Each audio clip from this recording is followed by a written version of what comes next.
kunci kemajuan negara adalah pembangunan. Dan kunci pembangunan adalah pendidikan. Dan kunci pendidikan adalah guru.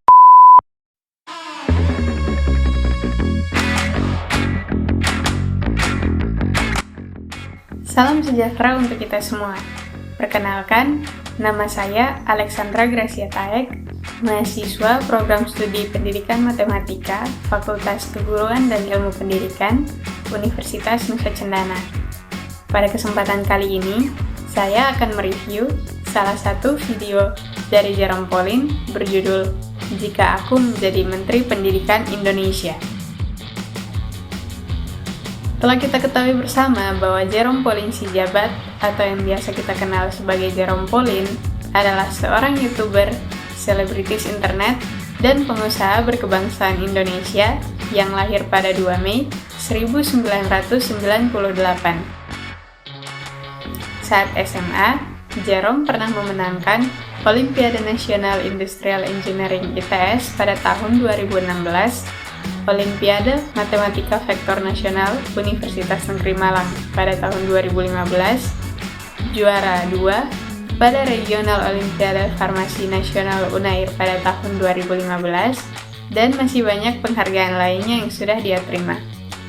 Setelah lulus SMA, Jerome mengikuti program beasiswa dari perusahaan asal Jepang, yakni Mitsui Bussan, yang memberikan beasiswa penuh.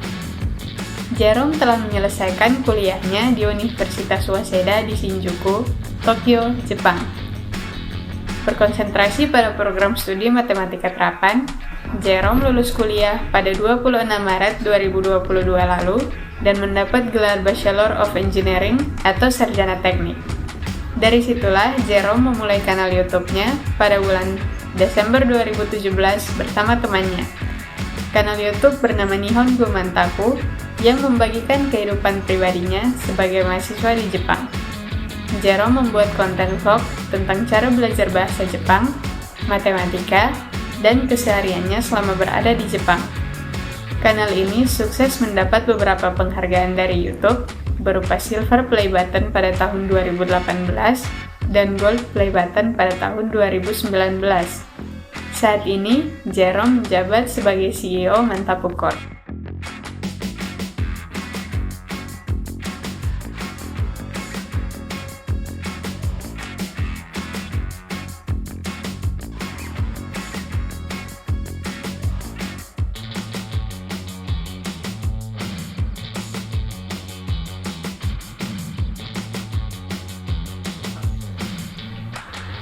Dalam video ini membahas tentang beberapa kelemahan sistem pendidikan di Indonesia jika dibandingkan dengan sistem pendidikan di Jepang yang dialami oleh Jerome dan juga menurut cerita dari teman-teman Jerome di Jepang, dan juga berisi harapan-harapan dari Jerome ke depannya jika dia bisa berkontribusi dalam sistem pendidikan di Indonesia. Menurut Jerome Pauline dalam video tersebut, ada beberapa kelemahan dalam sistem pendidikan di Indonesia. Antara lain yang pertama, minat siswa terhadap lomba pelajaran dibandingkan dengan lomba gaming yang lebih rendah, karena nilai penghargaan pada lomba gaming cenderung lebih besar daripada nilai penghargaan pada lomba pelajaran.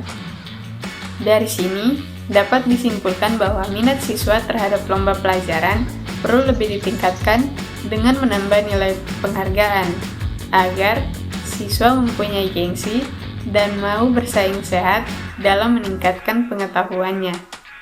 Di sini saya setuju dengan pendapat Jerome terkait perlu adanya dukungan kuat dari pihak sekolah dan pihak pemerintah untuk para siswa yang mengikuti lomba pelajaran, baik dari segi moral maupun materi, seperti adanya bimbingan belajar dan juga penghargaan-penghargaan yang lain yang perlu diterima oleh siswa dalam mengikuti lomba pelajaran.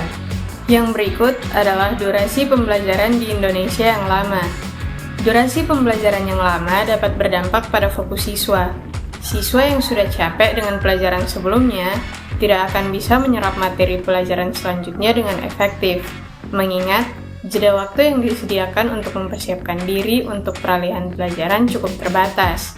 Waktu belajar yang lama juga membuat siswa cepat merasa jenuh dan tidak ingin sekolah.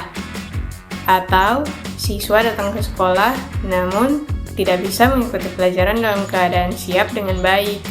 Untuk itu, solusi yang ada adalah dengan memangkas jam pelajaran, namun siswa tetap diarahkan oleh guru atau pendidik untuk bisa memahami dan menerapkan materi yang sudah dipelajari dalam permasalahan sehari-hari.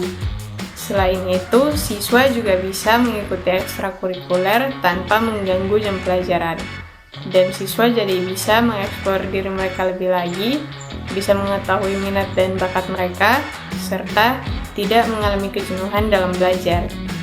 Yang ketiga, nilai gaji guru yang rendah. Di Indonesia, profesi guru seringkali dianggap sepele karena gajinya yang kecil dan kesejahteraannya yang kurang terjamin. Di sini saya setuju dengan pendapat Jerome tentang nilai gaji yang mempengaruhi kinerja seorang guru dalam bekerja.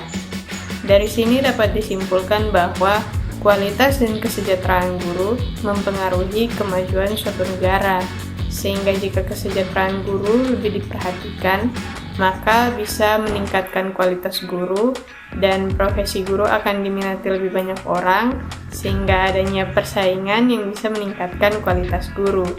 Dari guru-guru yang berkualitas ini bisa menghasilkan murid-murid yang berkualitas, dan murid-murid yang berkualitas ini akan menjadi sumber daya manusia yang berkualitas pula, yang bisa menjadi kunci pembangunan suatu negara.